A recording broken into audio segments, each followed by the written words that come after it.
This video I'm making is for Dr. Oz, now the head administrator of CMS. And first of all, my name is Chaplain Paul. I've been serving in long-term care ministry on and off for almost 16 years, and I've been a healthcare activist for over 30 years, all voluntary. For instance, during COVID, they had locked the patients away in isolation without any visits by family or clergy for over a year. I fought every day to reopen those doors, contacting our elected officials, testifying down at the state capitol for key legislation that's now law signed by the governor, fighting so that the patients' civil rights, patients' rights, human rights, and constitutional rights to have somebody by their side to protect and love them while sick and suffering in an American healthcare facility was honored. And for a year, they violated those rights by isolating the patients, and the end result was horrific. Millions died all alone in isolation, including many patients that I love dearly, died all alone in isolation, denied their right to have somebody in there to love them, protect them, make sure their medical wishes were being honored, to prevent medical mistakes, make sure they're receiving the love and care and comforts from home, somebody by their side to encourage them, like myself, to encourage them, read to them, calm them down, all denied. The comforts from home, family helping to take care of the patient when there's staffing shortages, patients to prevent neglect, abuse, and mistreatment. We're all locked out, and it was horrific. Our elected officials should be ashamed of themselves for what happened, all right? But, okay, let's just move on. So I watched your video. I saw you have a plan to increase staff in these facilities. With all due respect, sir, you can increase the staff until the cows come home, but if those people are not compassionate, good, honest, kind, loving people, the abuse is just going to continue. Okay? You're going to have people get in there and they go in like gangbusters and they want to help these people, and then the hierarchy says, just slow down. You don't have to do that. You know, a call light comes on, you don't have to rush right away. You can take your time. You don't have to do this, you don't have to do that. So over time, that person goes from the maximum effort to the minimum because of the culture in these facilities. I've seen it. All right? Not every facility, but the ones that I've been in, I've seen it. You have a situation where you have a less staffed nights and weekends to create more wait time, which creates more symptoms, more complications, a heightened level of worry, doubt, fear, anxiety, depression, suicidal thoughts when you're in your shit-filled diapers for hours and even all night long. And then they counteract that with psych meds and antidepressants. They feed these people unhealthy processed pig slop. And like I said in my other video, yeah, there's salads and fruit and things like that, but it's mostly very hot dogs and crap food that it slows our ability to heal, and it has a negative effect on our mental health. This is scientifically proven. When we were kids, what did mom and dad feed us? Did we get fed a hot dog on a bun? No, we got chicken noodle soup, and we got the love and compassion and care we needed in order to heal quicker. Well, that's stripped right out of these places for a reason, so they could sell more drugs. So what needs to be done?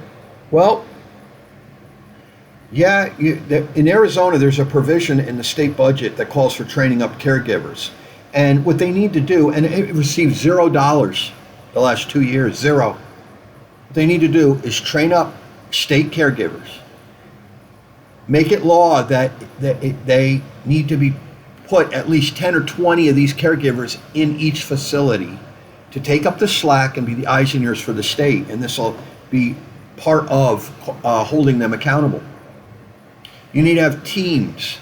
Like in Arizona, you need to have at least 10 or 20 teams made up of one CNA, no, scratch that, one RN, one state official, 2 CNAs, to go into these places nights and weekends and do surprise inspections and randomly check the patients for signs of neglect, abuse, and mistreatment. And they'd be given the power if they find such evidence, and after giving warnings, okay, not 15, 20 warnings, you get 3, depending on the severity of it.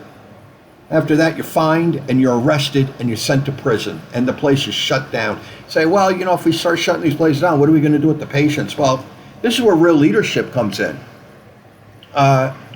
Each state has empty buildings, and you get the Red Cross, and you get volunteers from churches, and you get volunteers from retired healthcare staff, doctors, nurses, CNAs, things like that. And before you shut the place down, you have a makeshift long-term care facility. You move the patients to that facility. You shut the place down. Then you examine the patients and classify them and ship them out to other facilities for better care. And you do that to 3 or 4 of these facilities, and all the rest will fall in line. Right now, they know you ain't shutting them down, and they know you're not going to arrest them and put them in jail, so they know they could get away with murder. In Arizona, the fine for death in these facilities, it was $500. Now it's $1,000. Big deal. So a patient dies of neglect, abuse, and mistreatment, is raped and beaten to death. The state of Arizona will fine that place $1,000, and then it doesn't go to the family, it goes to a general fund.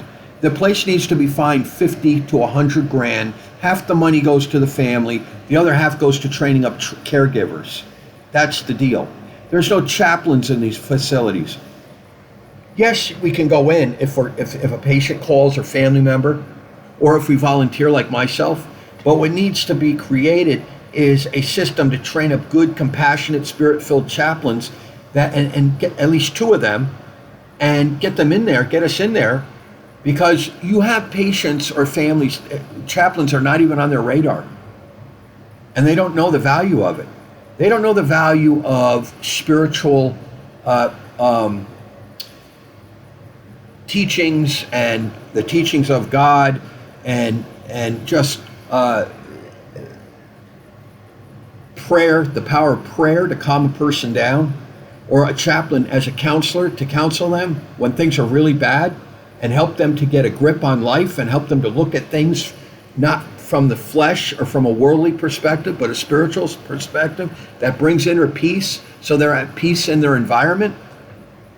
That's not even on their radar, because they see no value in it. They think we're a bunch of going in there and Bible thumpers and hitting the patients over the head with the Bible, and we do a lot more than that. We make sure the patients are cared for properly. A good trained spirit-filled chaplain will make sure the patients are cared for properly, help to facilitate certain needs for them, visit them on a regular basis, and be a friend and a guardian angel for that patient, like I do. All right? It's not even talked about. In Arizona, they changed the statute where long-term care patients are no longer being long-term care lawsuits are no longer being awarded attorney's fees. They took that out of the equation. So back in the day, you get a bed sore, MRSA, rashes, infections, other signs of neglect, bed sores, you could sue and get, and the state will award the attorney's fees. Well, you take the attorney's fees out of the question, basic abuse, they're not going to take the case, so it's a green light for misery. Like I said, the food is unhealthy processed pig slop. There needs to be laws that say there should be healthy grade A foods. Laws that prevent the staff from pushing drugs onto the patient. They're trained to go in there and say, hey, you know what? Are you suffering from any anxiety or depression? Well, most of the time you are in that environment. Well, you could prescribe this or prescribe that, and then they get them hooked on it, and then they over medicate them so much that they're passed out most of the time. They don't even know what day it is. Meanwhile, the money's flowing in, millions, off of the misery and suffering of our loved ones. And there's no oversight. In Arizona, the Audit General of the state of Arizona conducted an audit in 2022 of our health services, and in that audit, it was uncovered that there were hundreds and hundreds of very serious complaints of sexual and physical abuse that was downgraded, dismissed without any investigation. Downgraded, dismissed without any investigation. They had 2 or 3 cockamamie hearings, and I'm going to put all of the links below, and the link where I testified, and that is where the Audit General, where you see, start this video at 2 hours and 21 minutes, and then wait till I testify, and Alan Stacy. That is the Audit General presenting her findings at the ad hoc committee for neglect, abuse, and mistreatment of vulnerable adults in Arizona. You'll be shocked. Okay? CMS pays billions of dollars a year. And these places are milking CMS, those are our tax dollars, and they're milking it because they're not providing adequate care and services, and it causes more symptoms, which in turn causes more money to be siphoned off of the federal government at our families' expense and misery and lives. Here, this whole system has failed. A year after the Audit General's audit, and there are reforms in that audit still not been implemented yet, and our elected officials are doing nothing about it. I filed 2 complaints with the Justice Department because you have a complete breakdown. This whole system has failed. Okay, patients being raped and beaten to death by abusive staff and by other mentally ill, violent patients, beaten and raped to death, sexually and physically abused, neglected, abused, and horribly mistreated, waiting hours and even all night long to be changed, which is a violation of their civil rights, constitutional rights, patients' rights, and human rights. And I'll put the rights below. Most of our elected officials are so ignorant, they don't even know that these rights exist. Not only that, they don't know how to honor their oath of office by defending those rights, which is part of their oath. Not only that, they don't know what the hell to do to enforce the laws. The laws are not being enforced. They're already there. CMS is supposed to enforce the law. How are you going to enforce the law? By creating teams to come down here and go in these facilities and put the hammer down on these facilities and have a mechanism in place, like I said, with the Red Cross, the National Guard, and volunteers, both from the church and from healthcare, and create makeshift long-term care facility.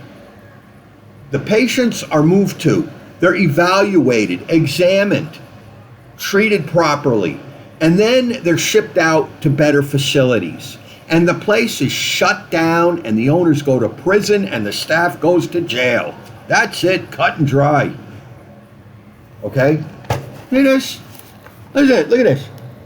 Senior care centers face little accountability when residents and staff are sexually abused. Can you believe this, man? When we were kids, when we were kids, if this happened, I'm 63 years old. It doesn't even have to be when we were kids. 30 years ago, it would be such an outrage that every elected official would be thrown out of office, arrested, and put in prison for failing to enforce the laws to protect our loved ones in these places. All right, so what happened? What happened is it's all corrupted now. They don't want to do it. We have elected officials get in there for one reason: make the connections, get the perks, get the best health care this nation can afford, and use it as a springboard to get in with corporate, to get paid millions of dollars a year or get paid a lot of money. Part of the deal: keep your mouth shut about this, look the other way, and don't do a damn thing. And that's exactly what they're doing. That's not the American way. It's supposed to be for the people, by the people, of the people. And maybe not in that order, but that's what it's supposed to be. And what we have is what we have now is a criminal enterprise that only enforces the laws that they please, and we have to sit back and take it. About an 85-year-old woman raped and beaten to death. No, not that. Hang on. An 85-year-old woman raped and beaten in the bed while sick and suffering. 85. Can you believe that? Got up enough strength to get on the floor and crawl on the floor to the staff office and the staff office was locked. So she had to go back to her room and write a note and slide it under the door. A series of stories, not just one, a series, over and over again, patients being raped and beaten to death by abusive staff and by other violent, mentally ill patients. You want to train these people up, you better make sure they don't have criminal records, and you make sure that they are good, honest, compassionate, loving, kind, caring people and not scumbags that are in it for the job that could care less. You want to train people up, you need to train up CNAs, and you need to train up support staff that's going to do the nitty-gritty changing, and you need to train up teams of compassionate caregivers, compassionate visitors that go in the room and spend quality time with patients that are abandoned, all alone, and have no family support. And they go in there and they don't just spend 5 minutes and hold the patient's hand for 2 seconds. They go in there for a good hour so the patient can get things off their mind, relax, and know that they are being cared for in a good, well-staffed, efficient, affordable, kind, loving facility, and not what we have now, more like it mirrors a prison or a zoo. That's what we have. You know, they locked patients away for a year without any visits. I